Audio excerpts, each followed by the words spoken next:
Now you're gonna remember my name. You'll remember it because I'm not just fighting for my daughter. I'm fighting to make sure that what happens to me, to my family, never happens to another parent in this district. My daughter changed her identity, not after years of discussion or family dialogue, not after joint input from both of her parents. No, this happened quickly, secretly, encouraged by a school-appointed therapist and a system that never thought to include me. And the school didn't inform me, they didn't include me, they didn't even ask me, they replaced me. By the time I found out, I was already labeled the problem. My objections weren't treated as concerns, they were treated as opposition. My voice was dismissed as hateful, my presence undermined. The therapist, the school, and eventually the court-appointed investigator all decided that because I would affirm something, I didn't deserve to parent my daughter equal. Now, me personally, I don't believe you should ever crash out over anything. Like, for me, like, personally, I don't think anything is that serious to, like, you know, risk your criminal record or, like, you know, put your life in danger, or better yet, the life of your kids in danger.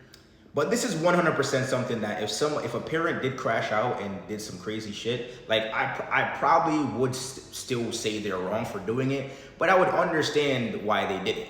Not saying that they're right or justified in doing it, but you can understand how a parent might lose their mind. Because what do you mean I send my daughter or son to school to learn ABCs, 1, 2, 3, 2 plus 2 is 4, 5 times 2 is 10, to learn the timetables and learn about history, geography, and they're being pushed LGBTQ stuff and changing identities? That there is no place for that. Some of these schools, man, bro, y'all really got some big balls, pause. Because it's supposed to be a natural decision. If that child grows up and they want to be gay, or they want to be, you know, change their identity when they are of age and they understand how the real world actually works, that's their decision to make. Why is this being introduced so early in school or in their life? Like, even the parents shouldn't be pushing this on to their kids. The kids should be able to choose, okay, once I get to a certain age, this is what I want to do with my life. But this just goes to show you how these progressive ideas and these liberal ideas are being pushed onto the children, which, you know, like I said, when you look at it, it's actually a perfect plan.